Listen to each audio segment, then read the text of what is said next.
सोचो, आधी रात का सन्नाटा हो, हवा स्थिर हो, पेड़ की शाखाएं भी मानो डर से कांप रही हो, गांव गहरी नींद में हो, लेकिन अचानक एक पुराने कुएं से किसी औरत के रोने की आवाज सुनाई दे। वो आवाज इतनी दर्दनाक, इतनी गहरी कि आपकी रूह कांप उठे। गांव वाले कहते हैं उस कुएं में एक आत्मा कैद है, लेकिन सवाल ये है, क्या सचमुच वहां आत्मा है या ये इंसानों के गुनाहों की गूंज है? आज मैं आपको उस कुएं की सच्चाई सुनाने जा रहा हूं। और याद रखना, ये कहानी सुनने के बाद आप भी आधी रात को किसी कुएं के पास खड़े होने से डरेंगे। गांव छोटा था, लेकिन अपनी अजीब परंपराओं और रहस्यों के लिए मशहूर। उसके किनारे पुराने बरगद के पेड़ की छाया तले एक कुआं था। कुआं इतना पुराना कि उसकी दीवारों पर काई जम चुकी थी। पत्थर की दरारों से झांकती घास और बेलें मानो यह कह रही थीं, हमसे दूर रहो। गांव के लोग दिन में भी वहां कम ही जाते थे। कुएं से पानी निकालने की जरूरत तो रहती थी, लेकिन सब मानते थे कि रात के वक्त वहां जाना अपशकुन है। इनवेर में की बूढ़े बुजुर्ग कहते थे, यह कुआं पानी से नहीं, आत्माओं से भरा है। गांव की औरतें जब शाम को चूल्हे के लिए पानी भरने जाती, तो सूरज ढलने से पहले ही लौट आती, क्योंकि उन्होंने अनगिनत बार वो आवाजें सुनी थीं, धीमी सिसकियां जो कुएं की गहराई से आती। बच्चे जब गलती से कुएं के पास पहुंचते, तो उन्हें डरा दिया जाता, भागो यहाँ से, वरना चुड़ैल पकड़ लेगी। समय के साथ यह डर इतना गहरा हो गया था कि गांव में एक नियम बना, सूरज ढलने के बाद कोई भी कुएं के पास नहीं जाएगा। लेकिन डर की यही परंपरा जिज्ञासा को जन्म देती है। कई जवान लड़के लड़कियां सोचे बिना नहीं रह पाते थे, क्या सचमुच वहां कुछ है या यह सिर्फ बुजुर्गों की बनाई कहानियां हैं? और इन्हीं सवालों के बीच गांव में रहती थी सिया। सिया कोई साधारण लड़की नहीं थी। वह पढ़ी लिखी थी, किताबों में पलती थी और अंधविश्वास से नफरत करती थी। गांव वाले अक्सर उसकी सोच पर हंसते, पढ़ लिख गई है, अब गांव की बातें भी गलत लगती हैं इसे। लेकिन सिया के मन में सवाल गहराते जा रहे थे, क्या सचमुच कुएं में आत्मा है? क्या आवाजें असल में किसी और दुनिया से आती हैं, या ये सब सिर्फ डर का खेल है? एक शाम जब सूरज डूब रहा था, वह अपनी माँ से बोली, माँ, ये कुआं इतना खतरनाक क्यों है? क्या तुमने कभी कुछ देखा है?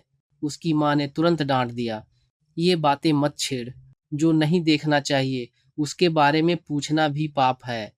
लेकिन यह डांट सिया की जिज्ञासा को और बढ़ा गई। उसने ठान लिया, जब सब डरते हैं तब मुझे सच जानना ही होगा। सिया धीरे धीरे कुएं के पास पहुंची। दीवार पर हाथ रखा तो ठंडक हड्डियों तक उतर गई। उसने टॉर्च नीचे फेंकी, लेकिन रोशनी गहराई तक पहुंचने से पहले ही अंधेरे में निगल ली गई। और तभी उसे आवाज सुनाई दी, धीमी धीमी, जैसे कोई दूर से सिसक रहा हो। आवाज इतनी दर्दनाक थी कि उसकी रगों में खून जम गया। सिया ने कांपते होंठों से फुसफुसाया, कौन कौन है वहां? कोई जवाब नहीं आया, बस रोने की आवाज और गहरी हो गई। उसके कदम पीछे हटने लगे, लेकिन दिल कह रहा था, यही सच है, यही वो रहस्य है, और अगर आज पीछे हटी तो कभी नहीं जान पाऊंगी। सिया ने हिम्मत जुटाई। वह धीरे धीरे कुएं के भीतर झांकी, एंडेटी एक सी धोती, और फिर उसने देखा पानी की सतह पर उसका चेहरा नहीं, बल्कि एक और चेहरा था, आंखों से आंसू बहते हुए, जैसे सदियों से रो रहा हो। सिया की आंखें चौड़ी हो गईं। कुएं के काले पानी पर जो चेहरा उभरा था, वह उसका अपना प्रतिबिंब नहीं था। वो चेहरा किसी और औरत का था, पीला, सूखा हुआ चेहरा, आंखों के नीचे गहरी काली रेखाएं और उनमें से बहते आंसू। उसके होंठ कांप रहे थे, मानो वह कुछ कहना चाह रही हो। जीती आरदी से सिया का दिल तेजी से धड़कने लगा। उसने तुरंत टॉर्च उठाई और रोशनी सीधी पानी पर डाली, लेकिन रोशनी पड़ते ही चेहरा गायब हो गया। पानी फिर से बिल्कुल शांत हो गया, मानो वहां कभी कुछ था ही नहीं। सिया ने गहरी सांस ली और पीछे हटने लगी, लेकिन एक धीमी, कराहती हुई आवाज आई, डरो मत, मैं तुम्हें सताने नहीं आई, मैं तुम्हें अपनी कहानी सुनाने आई हूँ। सिया के कदम वहीं जम गए। उसके गले से आवाज नहीं निकली। उसने बस धीरे से कहा, कौन हो तुम?" कुएं से गूंजती आवाज बोली, मैं वही हूँ जिसका सच दबा दिया गया था, जिसे इस कुएं में दफना दिया गया था। सिया कांप रही थी। उसके चारों ओर हवा अचानक ठंडी हो गई, दो सरउरारी हो गई। पेड़ की शाखाएं जोर से हिलने लगीं, जैसे कोई अदृश्य शक्ति जाग उठी हो। और फिर चेहरा दोबारा उभरा, लेकिन इस बार उसकी आंखें सीधे सिया की आंखों में थीं। उसने कहा, तुम मेरी आवाज सुन सकती हो, क्योंकि तुम्हारे दिल में डर से ज्यादा सच्चाई जानने की चाहत है। सिया ने खुद को संभाला। उसने कांपते हुए होंठ खोले। अगर तुम्हारे साथ अन्याय हुआ है तो मुझे बताओ, मैं सच्चाई सबके सामने लाऊंगी। चेहरा धीरे धीरे और साफ दिखने लगा। अब वह सिर्फ पानी पर नहीं, बल्कि मानो कुएं से बाहर झांक रहा था। मेरे साथ क्या हुआ यह जानने के लिए तुम्हें मेरा अतीत सुनना होगा, लेकिन याद रखना, हर सच आसान नहीं होता। सिया ने सिर हिलाया। मैं तैयार हूँ।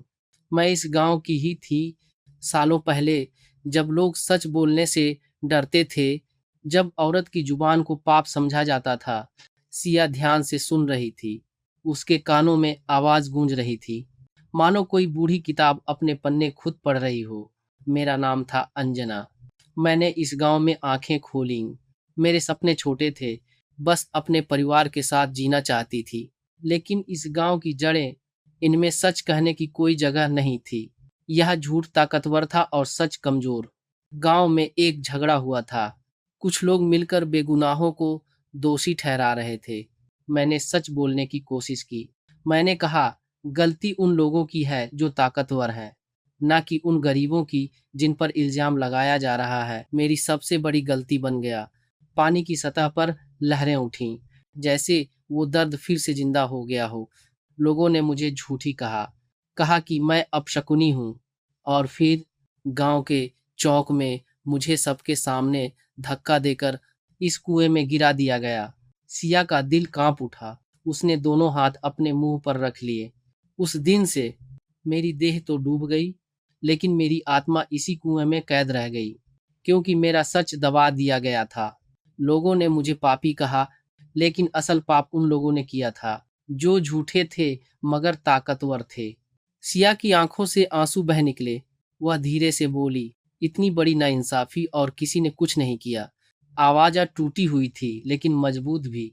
सालों से मैं इंतजार कर रही हूँ, किसी ऐसे इंसान का जो मेरे सच को सुने, जो मेरी आवाज को दुनिया तक पहुंचाए। और आज वो इंसान तुम हो। सिया कांपते हुए बोली, मैं वादा करती हूँ, मैं तुम्हारी सच्चाई सबके सामने लाऊंगी। कुएं के चारों ओर अचानक ठंडी हवा बहने लगी, जैसे आत्मा ने पहली बार सुकून की सांस ली हो। सुबह का वक्त था। गांव की गलियों में अभी भी धुंध पसरी हुई थी। मुर्गों की बांग और औरतों की चक्की पीसने की आवाजें उस खामोशी को तोड़ रही थीं। सिया ने रात भर एक पल भी नींद नहीं ली। उसकी आंखें लाल थीं, लेकिन हिम्मत अब और मजबूत हो चुकी थी। कुएं से सुनी सच्चाई ने उसके भीतर आग भर दी थी। सभा में सन्नाटा छा गया। सिया ने कांपती आवाज में पूरी कहानी सुनाई। सालों पहले अंजना नाम की एक लड़की थी। उसने सिर्फ सच बोला था। उसने निर्दोषों को बचाने की कोशिश की थी, लेकिन तुम सब ने, तुम्हारे बड़ों ने उसे अपशकुनी कहकर इस कुएं में धक्का दे दिया। भीड़ में खुसफुसाहट शुरू हो गई। कई बुजुर्गों के चेहरे पीले पड़ गए। भीड़ में खड़ा एक बूढ़ा, जो गांव का सबसे पुराना आदमी था, आंखें झुकाकर बोला, हाँ ये सच है। मैंने अपने आंखों से देखा था। अंजना निर्दोष थी, लेकिन हम सब ने डर के कारण चुप्पी साध ली थी, और चुप रहकर हम सब भी अपराधी बन गए। यह सुनते ही लोगों के भीतर खलबली मच गई, जैसे सालों से दबी हुई राख के नीचे से आग निकल आई हो। अचानक चौपाल की दिशा में ठंडी हवा का झोंका आया। सभी ने महसूस किया कि जैसे किसी ने उन्हें छुआ हो, और उसी पल कुएं की दिशा से धीमी आवाज आई, धन्यवाद। आखिरकार मेरे सच को आवाज मिली। गांव वाले कांप गए, लेकिन इस बार डर नहीं था, बल्कि पछतावा था, शर्म थी। सिया ने कहा, अब वक्त है कि हम अपनी गलती माने, उसकी आत्मा को शांति दें, और इस गांव को सच और इंसाफ की राह पर ले जाएं। गांव के लोग एक साथ खड़े हो गए। गांव वाले कुएं के चारों ओर इकट्ठे थे। हर किसी के हाथ में दीपक था, जैसे अंधकार के खिलाफ एक छोटी सी लड़ाई। सिया सबसे आगे खड़ी थी। उसकी आंखों में डर नहीं बल्कि आत्मविश्वास था। उसने हाथ जोड़कर कहा, आज हम सब मिलकर अंजना की आत्मा को मुक्त करेंगे। सालों की नाइंसाफी आज खत्म होगी। पानी पर एक उजली आकृति बनी। वह अंजना की आत्मा थी। चेहरे पर अब दर्द नहीं था बल्कि शांति की छवि थी। उसने गांव वालों की ओर देखा और कहा, तुम सबने मुझे आज पहचाना, मेरे सच को स्वीकारा। अब मेरा बोझ हल्का हो गया है। सिया की आंखों से आंसू बह निकले। उसने धीमे से कहा, तुम्हें अब कोई रोक नहीं सकता। तुम्हारी आत्मा आजाद है। लोगों के दिलों से डर और बोझ उतर चुका था। अब गांव में बच्चे खेलते हुए अंजना का नाम लेते और बुजुर्ग यह सिखाते, हमेशा सच के साथ खड़े रहना, क्योंकि वही आत्मा को अमर करता है। लेकिन अंजना और सिया की कहानी अब सिर्फ गांव की नहीं रही बल्कि हर जगह कही जाने लगी, ताकि लोग यह जान सकें कि सच को दबाया जा सकता है पर मिटाया नहीं जा सकता। दोस्तों, अगर ये कहानी आपको पसंद आई हो तो इसे लाइक कीजिए और ऐसी ही नई नई कहानियाँ सुनने के लिए हमारे चैनल न्यू कहानी को सब्सक्राइब करना बिल्कुल मत भूलिएगा। मिलते हैं फिर अगले वीडियो में। धन्यवाद।